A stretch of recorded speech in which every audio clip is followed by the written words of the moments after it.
kelas 2 dan kelas 3.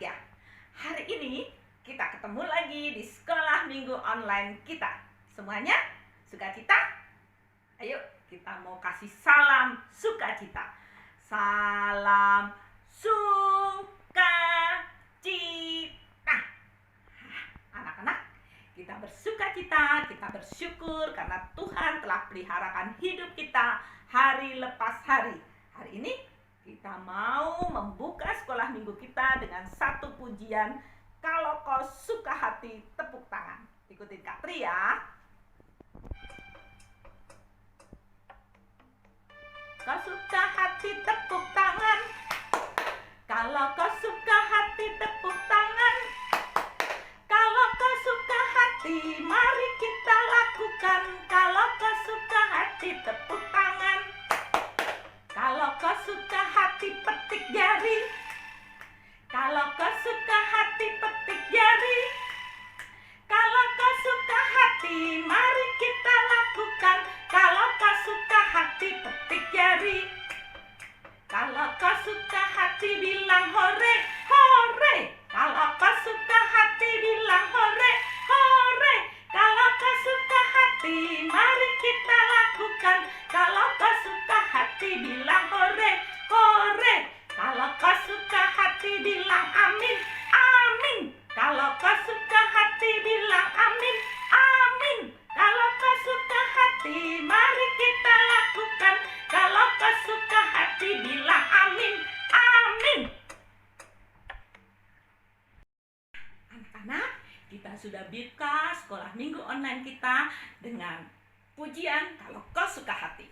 Tidak lupa juga kita mau bawa sekolah minggu online pagi ini di dalam doa.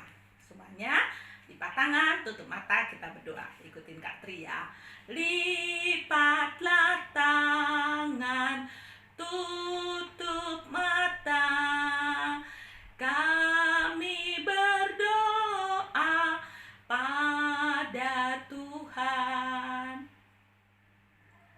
Tuhan Yesus yang baik, terima kasih Tuhan, kalau pagi ini Engkau berkati, Engkau lindungi kami, sehingga kami semua, anak-anak-Mu, bisa berkumpul dan kembali beribadah di sekolah minggu online pada hari ini. Kami bersukacita Tuhan, karena Tuhan, kami adalah Tuhan yang baik, yang terus peliharakan kami. Ajar kami Tuhan, anak-anak-Mu, bisa memuji serta memuliakan Tuhan dengan penuh sukacita. Dan apabila nanti kami juga akan belajar akan firman Tuhan, Tuhan berkati kami dengan roh-Mu, supaya firman itu boleh kami simpan dan kami boleh lakukan dalam kehidupan kami. Pimpin sekolah minggu online kami hari ini Tuhan. Tuhan berkati kami semua. Tuhan berkati juga kakak-kakak yang akan memimpin sekolah minggu ini. Di dalam nama Tuhan Yesus Kristus, kami anak-anak-Mu sudah berdoa serta mengucap syukur. Amin.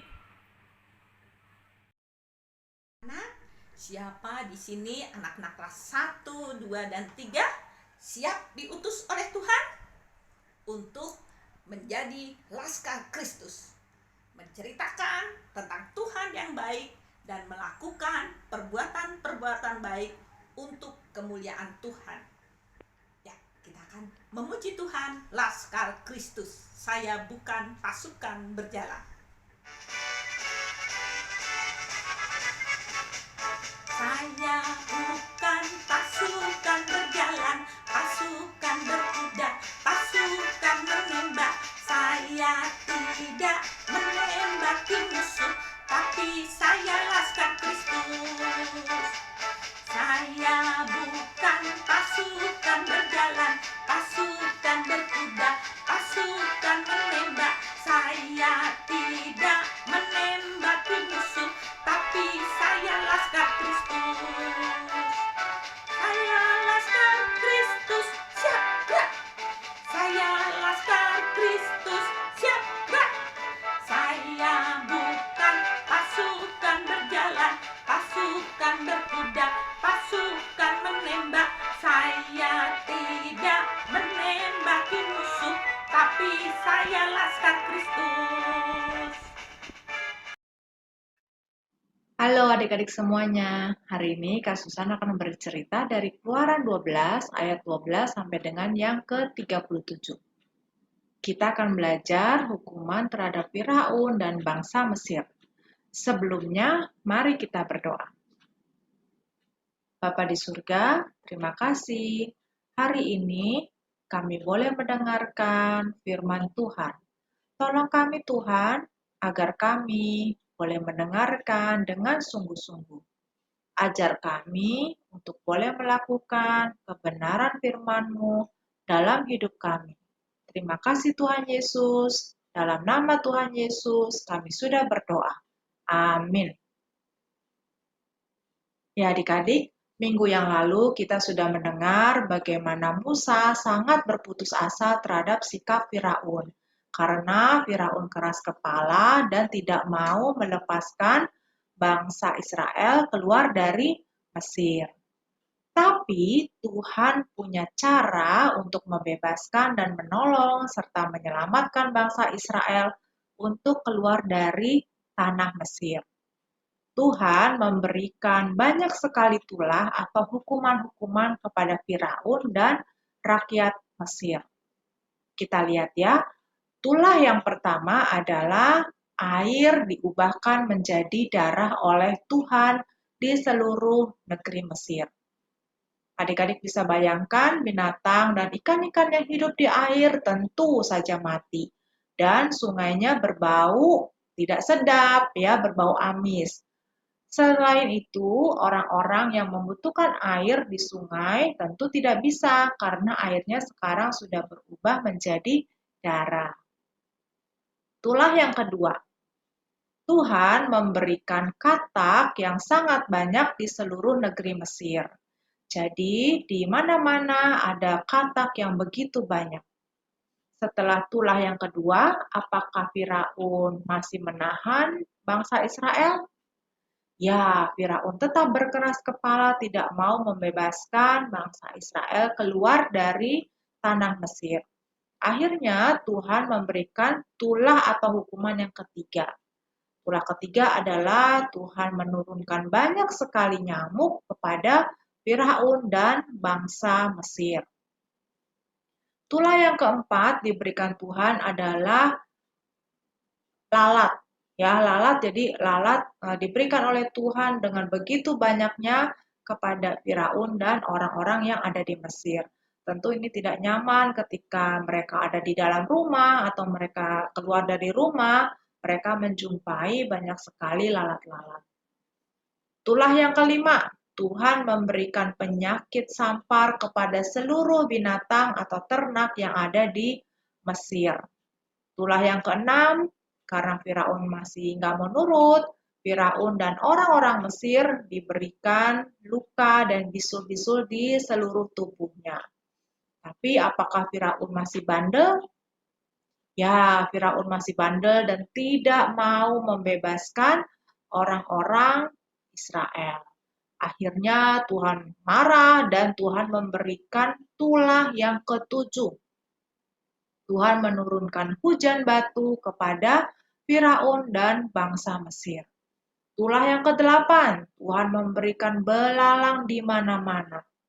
Dan akhirnya tulah yang kesembilan atau hukuman yang kesembilan, Tuhan memberikan kegelapan di seluruh negeri Mesir.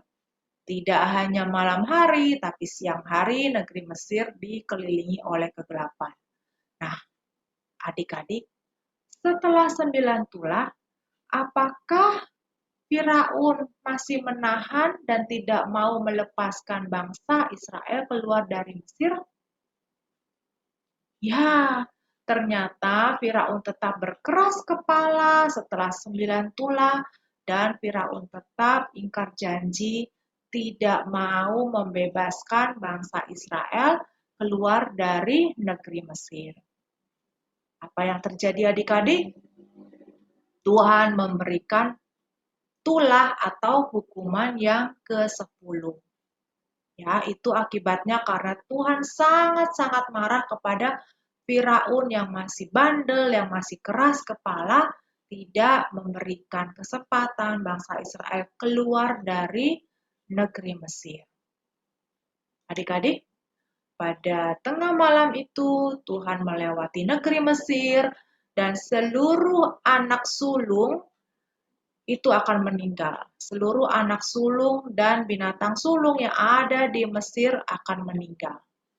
Tetapi Tuhan tidak melupakan orang-orang Israel. Tuhan mau menolong dan menyelamatkan orang Israel. Gimana caranya? Lewat Musa dan Harun, Tuhan memberikan 3 perintah penting kepada mereka semua, kepada orang Israel. Kita coba lihat ya, apa ya perintah Tuhan untuk orang-orang Israel. Yang pertama, Tuhan menyuruh orang-orang Israel untuk menyembelih seekor anak domba jantan sebagai korban Paskah bagi Tuhan. Dan darahnya harus disapukan pada tiang pintu dan di atas pintu, seperti pada gambar yang ini. Nah, ini sebagai tanda bahwa Tuhan akan melewati rumah-rumah yang seperti ini sehingga anak sulung dan binatang sulung tidak akan mati. Nah, kemudian Tuhan memberikan bangsa Israel perintah yang kedua, yaitu mereka semua setiap keluarga harus mengadakan ibadah, makan roti tak beragi, kuah pahit, dan daging domba yang sudah dimasak dengan cara dipanggang. Jadi kalau darahnya dioleskan di yang perintah pertama ini, dagingnya Tuhan minta supaya daging domba itu sudah dimasak dan dengan cara dipanggang, mereka harus adakan perjamuan makan bersama-sama. Apa yang perintah ketiga yang Tuhan berikan? Tuhan ingin bahwa bangsa Israel mengingat peristiwa penting ini sampai selama-lamanya. Dan di kemudian hari mereka harus menceritakan kepada anak, cucu, bahwa Tuhan telah menyelamatkan mereka dari hukuman atau kematian dan membebaskan bangsa Israel dari penjajahan bangsa Mesir. Nah, adik-adik, bangsa Israel taat akan perintah Tuhan. Mereka semua mentaati 3 perintah utama Tuhan yang diberikan lewat Musa. Nah, adik-adik, bangsa Israel pada malam itu atau pada hari terakhir di malam itu, mereka sangat bersukacita karena mereka tahu bahwa Tuhan menolong mereka, bahwa Tuhan menyelamatkan mereka.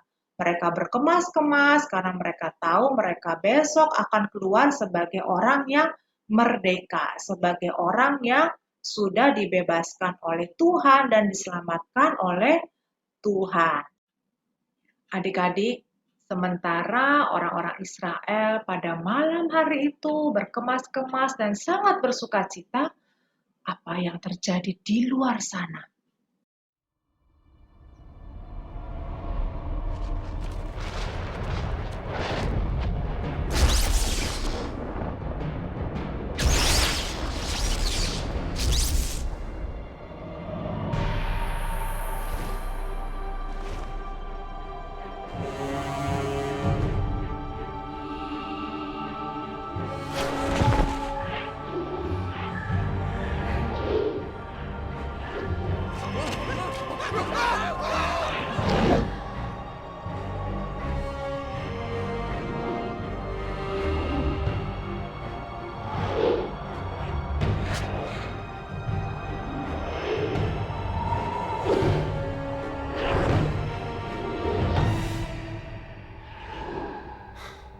Death has just passed us by.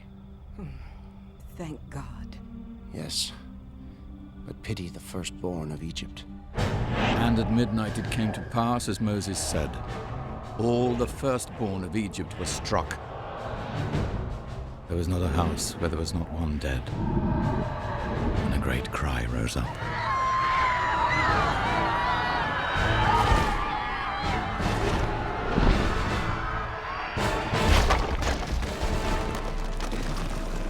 Oh, great God, Ra!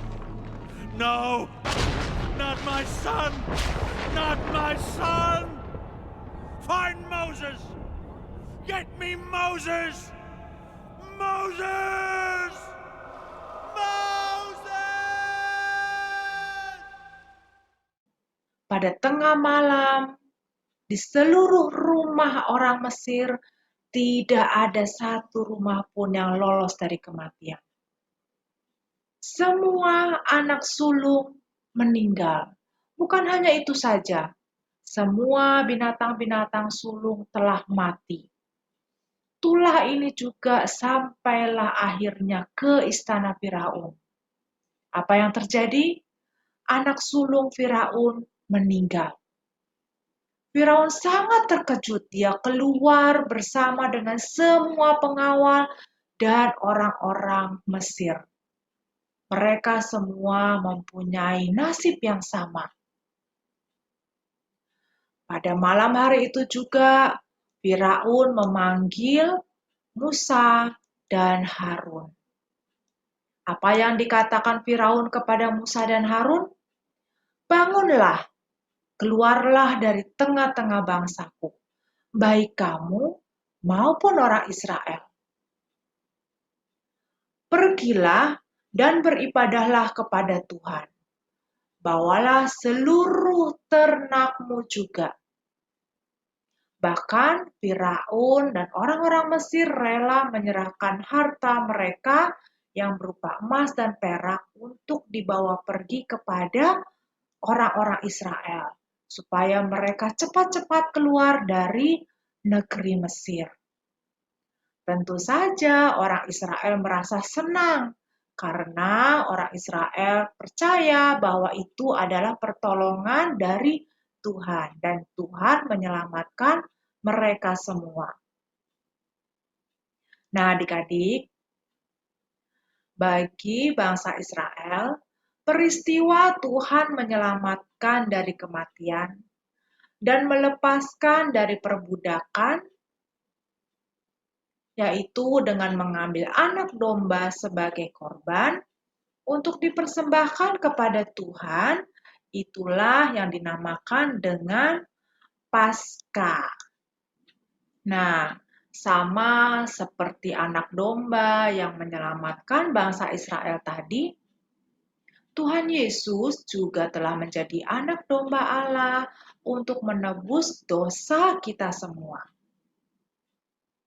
Tuhan Yesus telah rela untuk mati di kayu salib.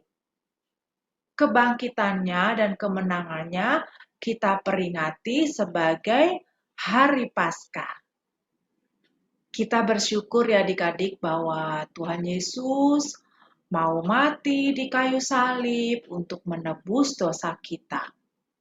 Dia mau berkorban untuk menyelamatkan kita supaya kita dilepaskan dari dosa. Tuhan Yesus yang baik yang mau menolong kita supaya kita bebas dari dosa. Asal kita juga taat dan menuruti perintah Tuhan. Nah, oleh sebab itu, mari yuk adik-adik kita mengingat segala kebaikan Tuhan. Tuhan yang sudah menolong kehidupan kita, Tuhan yang sudah berbuat baik kepada kita semua. Coba kamu ingat, apa sih perbuatan baik yang Tuhan sudah lakukan kepada kamu semua?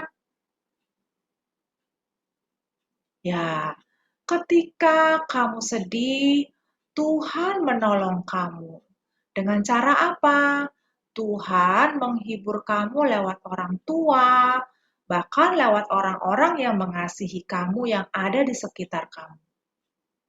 Ketika kamu sakit, Tuhan juga menolong kamu lewat para dokter, lewat orang tua yang merawat kamu, lewat makanan, bahkan lewat obat-obatan yang kamu minum.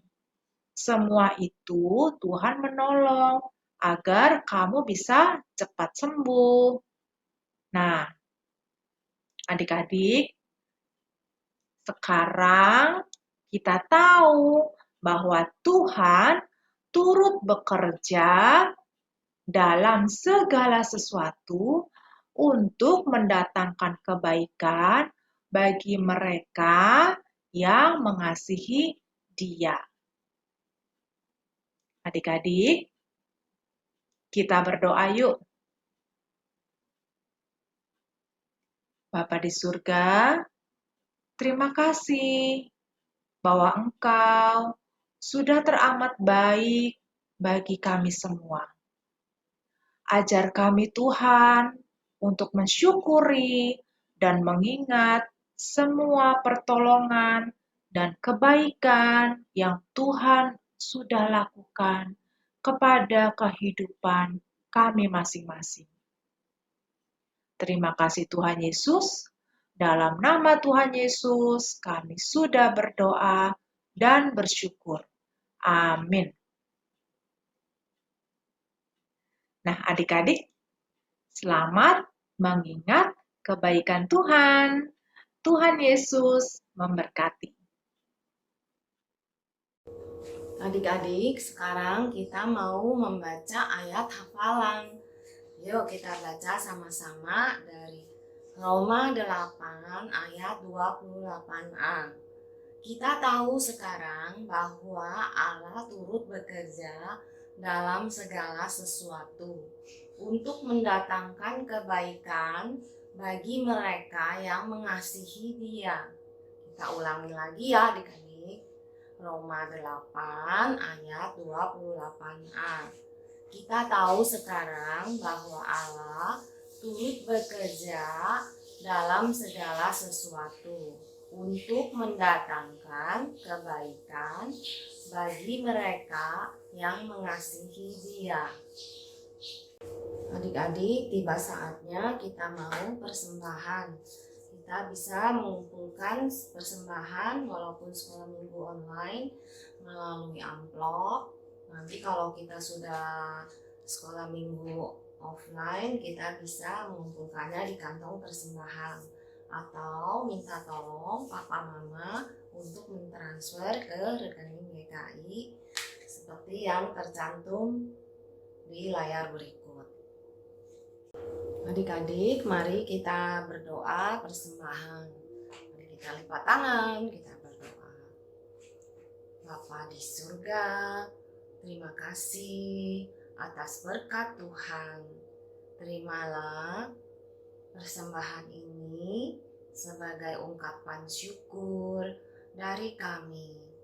Tuhan tolong agar persembahan ini dapat berguna untuk pelayanan gerejamu dan untuk orang yang membutuhkan. Tuhan berkati persembahan ini. Dalam nama Tuhan Yesus kami berdoa. Amin. Adik-adik, tiba saatnya kita mau mengakhiri ibadah online ini. Sebelumnya mari kita berdoa dulu, kemudian kita menyanyikan lagu Bapa Terima Kasih. Nah adik-adik, mari kita lipat tangan yuk, kita berdoa. Tuhan Yesus, terima kasih atas kebaikan-kebaikan-Mu dalam hidup kami. Engkaulah Allah yang peduli dan selalu ada untuk kami. Tuhan, kami mau mengingat kebaikan-kebaikan-Mu dalam hidup kami dan menjadi anak yang taat.